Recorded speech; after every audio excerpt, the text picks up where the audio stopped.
বুঝতো আব্দুর রহমান হেঁটে যায়, এত দামি আতর তিনি ব্যবহার করতেন। তিনি সকালবেলা ঘুম থেকে উঠলেন, নবীর বাড়ির আঙ্গিনায় গেলেন, ডাক দিলেন, আসসালাতু ওয়াসসালামু আলাইকা ইয়া রাসূলুল্লাহ। অন্য একজন মানুষ বের হয়ে কয়, নবী তো নাই, তুমি কারে সালাম দাও? কয় নবী কই? কয় আমাদেরকেও বলে নাই। নবী কই চলে গেছে আমরা বলতে পারবো না। নবী নাই মানে কি? আমার নবী মক্কায় নাই। কয় না, নবী মক্কায় নাই। আব্দুর রহমান একটা চিৎকার দিলেন, যেই মক্কায় নবী নাই, এই মক্কায় আমি আব্দুর রহমান থাকলেও বাঁচব না, আমি চলে যাব মদিনা ছেড়ে। উনি দৌড়ে বাড়িতে গেলেন, পটলার ভিতরে কাপড় চুপড় নিলেন, লুঙ্গির খোটার ভিতরে তিনি টাকা নিয়ে নিলেন, এবার বের হয়ে গেলেন। এদিক দিয়া মক্কায় কাফেরারা সিদ্ধান্ত নিয়েছে মক্কার কোনো মুসলমানকে মদিনায় যাইতে দেওয়া হবে না, ধরা পড়লে আটকে ফেলবা।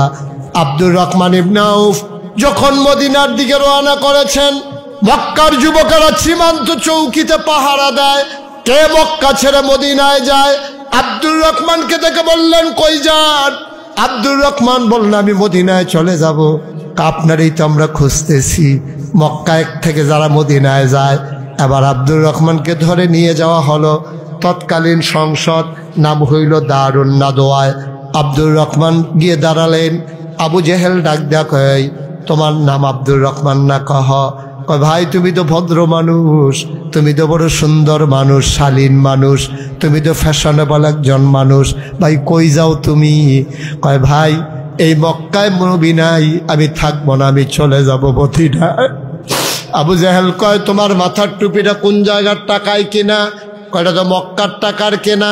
কয় মক্কার টাকায় কেনা টুপি মাথায় দিয়ে মদিনায় যাও মানে? খুলে দাও টুপিটা। আব্দুর রহমান টান দিয়ে টুপিটা খুলে দিলেন।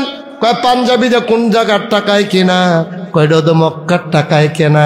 কয় পাঞ্জাবিটা খুলে দাও। আব্দুর রহমান বুঝে ফেলছে ওরা আমাকে উলঙ্গ করে ফেলবে, আবার লুঙ্গিটা ওরা চাইবে। আব্দুর রহমান বুঝে তাড়াতাড়ি পটলার ভিতরে টাকা ছিল দিয়ে বললেন, ভাই আমি চলে যাই, আমার আর লজ্জা দিও না, শরম দিও না। আব্দুর রহমান চলে গেলেন বাড়িতে। সন্ধ্যা হয়ে গেল, পাখিগুলো ঘুমিয়ে পড়লো আপন নীড়ে, গরুগুলো ঘোয়াল ঘরে, বেওয়ারিশ কুকুরগুলো নিরাপদ আশ্রয়ে। প্রিয়তম স্বামী প্রিয়তমা স্ত্রীকে নিয়ে ঘুমায়, ছোট্ট শিশু মায়ের বুকে মুখ রেখে ঘুমায়। আব্দুর রহমানের দুই চোখে আর ঘুম আসে না।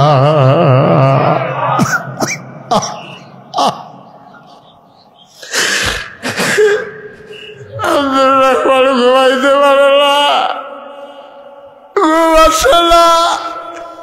চক্ষু বন্ধ করলে মনে হয় নাই নবীর নুরানি চেহারা ভেসে উঠে। মুসলমান সারা রাত তিনি ঘুমাইতে পারলেন না। শেষ রাতে আস্তে করে উঠলেন, ঠান্ডা পানি দিয়ে ওযু করলেন, পুরনো একটা লুঙ্গি পরলেন, গায়ে কোনো পাঞ্জাবি পরলেন না, মাথায় টুপি দিলেন না, সাথে কোনো টাকাও নিলেন না, যেন কেউ সন্দেহ করতে না পারে।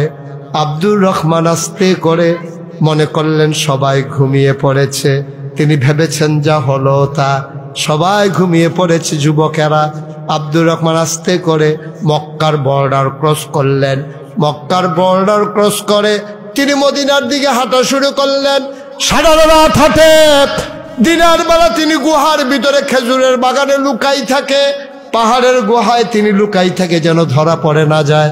দিন যায়, রাত যায়, আব্দুর রহমানের পথ আর শেষ হয় না। হাঁটতে হাঁটতে হাঁটতে হাঁটতে শেষ রাতে একদিন তিনি গিয়ে একটা খেজুর বাগানের নিচে লুকালেন। খেজুর বাগানের ভিতরে গিয়ে তিনি লুকিয়ে পড়লেন। খেজুর বাগানে তিনি যখন লুকিয়ে পড়লেন, তিনি অপেক্ষা করতেছেন সকাল হলে আবার হাঁটবেন। হঠাৎ করে শেষ রাতে তিনি কান পেতে শুনলেন